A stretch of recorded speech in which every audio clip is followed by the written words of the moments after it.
Hi everyone, I'm FM Greeno and welcome back to Euro Truck Simulator 2. So we're here in Budapest and we're going to be looking to head up into Poland today. Take a little bit of a look around there. I found a job to a place that actually has a connection to me. So I think that's what we're going to do first. Let's get on with that.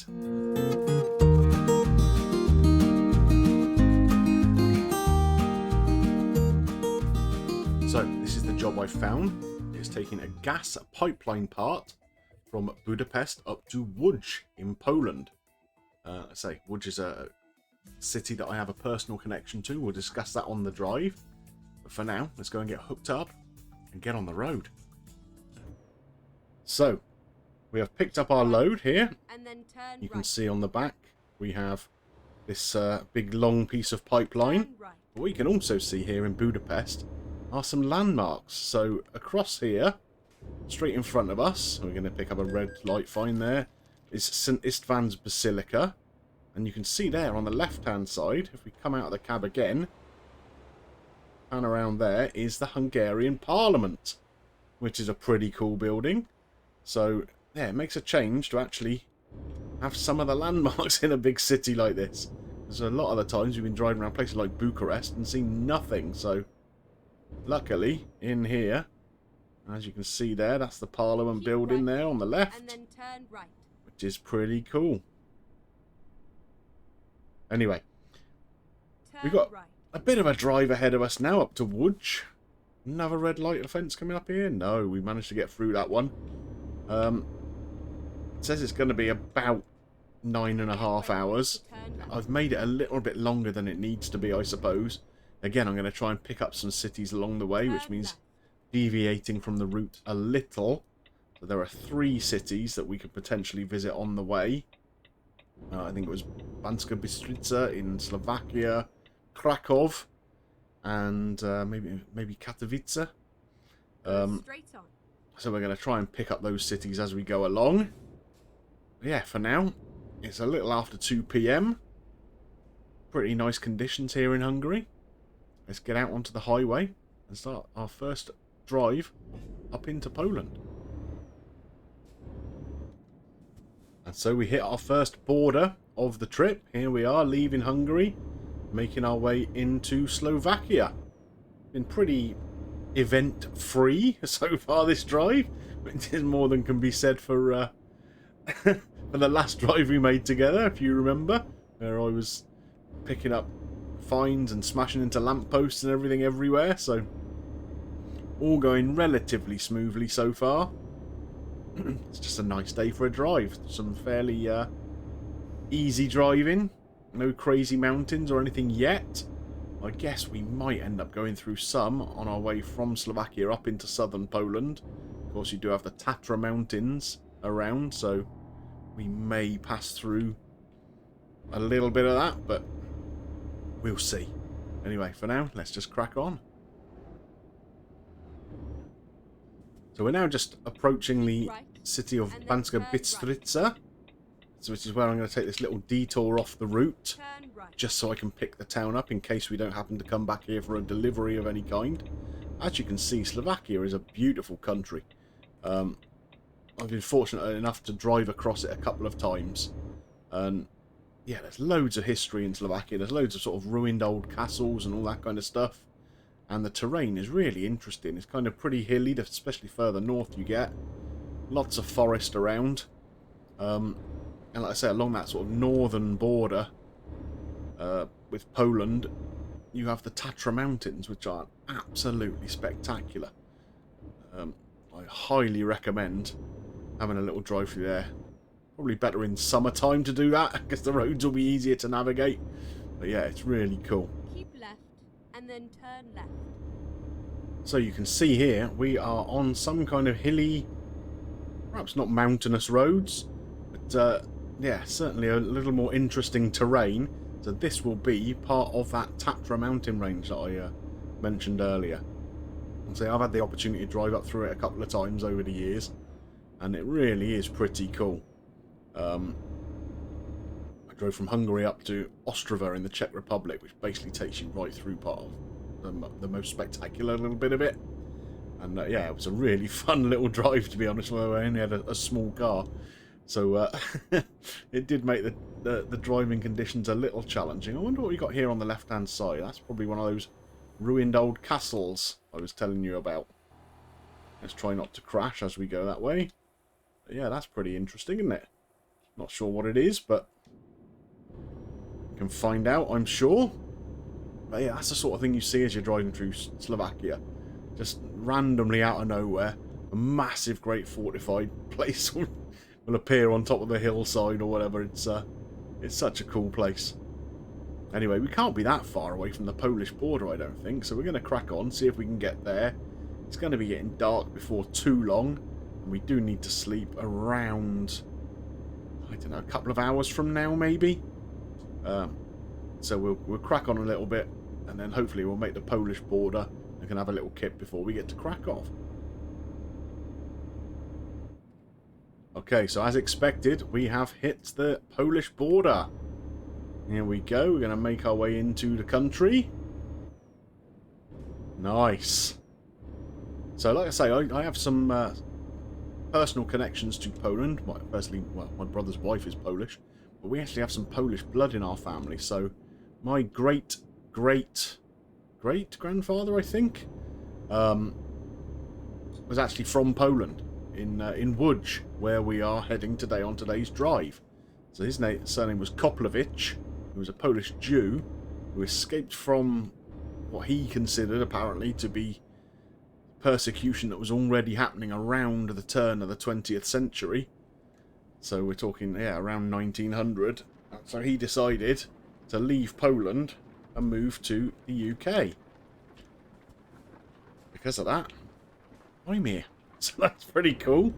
So, yeah, looking forward to getting to Łódź again. Anyway, it started to rain, which is not ideal. So I think, like I said, we'll probably pull up and find somewhere to sleep relatively soon. Obviously, we're going down the other side of the mountain range here now. And that's going to be a bit challenging in the rain, in the fog, and as it gets dark. So, yeah, first opportunity I can find, we are stopping. So, there were no rest stops at all on the way down through the other side of the mountains. So we drove all the way into Krakow itself and managed to find somewhere to spend the night there. So that was pretty handy. So, yeah, so this is Krakow. We only saw it in the dark so far, so I'm going to mooch my way through it, see if there's anything interesting here. And then we're off to Katowice next, I think, if memory serves me right. So, only about, well, less than 4 hours left to go of this trip. So, we'll be doing that easy enough. Oh, a little aeroplane in front of us there. That's always nice to see. So, yeah, not too far to go. Go straight on. Looks like a nice day. At least all that rain and whatever stopped overnight. So, that's always welcome. And, yeah, so we're going to head back out onto the road. Obviously, Krakow is a place that's a really kind of popular tourist destination these days. Obviously it has a very, very nice old town which really attracts people, but it's not too far away from Auschwitz, is it? So lots of people head for a city break here and take a day trip out to Auschwitz, to the concentration camp. Okay, let's find a new route. I'll go that way.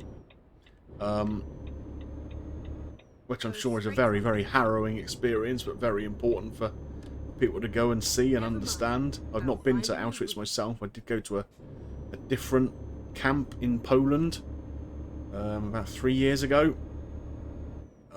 Yeah, really, really harrowing stuff, and you know, you can't understand at all, even having been there and listened to the stories and whatever. The sacrifices and the horrors that people had to go through just to try and make it through, and obviously lots and lots of people didn't, so pretty awful. But yeah, highly recommended to go and see that kind of thing if you can, and educate yourself a little more on the situation that people had to go through. Absolutely terrible. Anyway, let's head out. Let's see if we can get closer to Łódź now. Let's say, oh, we've gone the wrong way somehow.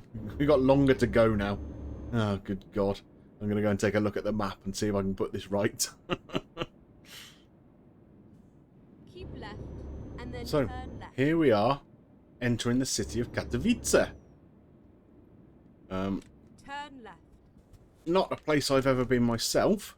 It's, as I understand it, or as I recall anyway, a city that was kind of built up around the Polish coal mining industry. I think it's pretty big around this kind of region. Which is still a big industry, but they have also got quite a lot of modern industries have moved in that sort of direction. So, yeah, it's kind of an interesting place. Somewhere I wouldn't mind going and having a little mooch around one day. Turn right. But yeah, all I want to do here really is just pick up the city this time round. And then we got the short hop, another 2.5 hours up to Łódź. This driving around Poland reminds me very much of a little family trip I took, I'd say about three years ago or so. I say my brother is married to a Polish lady who's from a town called Kutno, which is right in the centre of Poland. And so, although they got married here in England, he travelled over there for a big kind of wedding party a couple of weeks afterwards, which was really cool. A good night in a little local hotel. Loads of different soups. Polish wedding thing is mad on soup. But yeah, I travelled over there with my mum, with my eldest daughter, and my sister and her 2 kids. Hired a sort of minivan thing and spent a few days just driving around Poland. So we were in Kutno for a night or 2, then down to Łódź, where we're heading right now, and then travelled across and spent a couple of nights in Warsaw as well. So that was a really cool little trip, and we saw some really good things. It was nice to do it with the family too. Obviously, I've been to Poland a few times through work and through personal stuff as well, but no one else in the family had been. So it was kind of cool to take them, show them around a few bits and pieces that I knew, and yeah, and see a few new cool things myself along the way. That's what travelling's all about, really, isn't it? So anyway, you've got about an hour and a half left of this drive now. So we'll check in when we get close, I think. As you can see there, we have just discovered the city of Łódź. And we're delivering to the outskirts of the place, so we're not really going to see too much. But I'm going to go and, again, have a little mooch around myself offline and see if there's anything interesting in the city of note. Turn left. Oh, don't crash. Don't crash, Greeno. We've got to turn left here. Don't crash. What are you doing? Let me come through. So, yeah, it's been... I was just about to say, it's been a relatively smooth drive, as I nearly crash at the end of it. But yeah, it's good to be in Poland. Looking forward to mooching around a bit more, seeing a bit more of the place. I am pretty much settled that my next base is going to be up in Gdansk. I think that's going to be a good location for us, so the plan is to kind of mooch around, picking up jobs in and around Poland for a little bit until me and the other drivers, of course, have pulled together enough cash that Get ready to turn right. that I can go up there and buy that. So that needs about 180 grand, I think. As you can see, we're on 112 now, plus whatever this job brings us. I think it's about 19 for this one. So that will take us up to about 130. So I think, you know, another couple of jobs for me, plus the other guys racking in a few quid. And we should be able to head up into Gdansk and go and get that base sorted out. So that's something to look forward to. So let's have a little look in here. What kind of parking job we're going to get, etc. Hopefully a nice, simple drive-in one. We're not going to do anything too complicated, obviously. Here we go. So let's have a look. What have we got? So the 90 XP, I bet, will be horrible. Yeah, look at that. We're just going to take that one. You can't get much easier than that. Look, there it is. Drive up there and park. Nice and simple. You watch me miss it now. I've said that. There we go. Perfect job. So, let's have a little look. What we picked up for that. Excellent job, apparently. And there we are. Yeah, nearly 19,500 euros. And we're getting pretty close to leveling up again to level 23, so that's good. Well, I hope you enjoyed today's episode. I certainly did. Nice to be mooching around Poland. If you did enjoy it, please drop a like on there for me. And if you've got any comments about this episode, or the series as a whole so far, I would love to see them in the comments section below. And don't forget, if you're not yet subscribed to the channel, click on that button, ding the little bell for your notifications, and come and hop on the Greenobus. There's plenty of room for you all. Just remains for me to thank you for watching, and I will see you soon for some more action here on Euro Truck Simulator 2. Bye for now.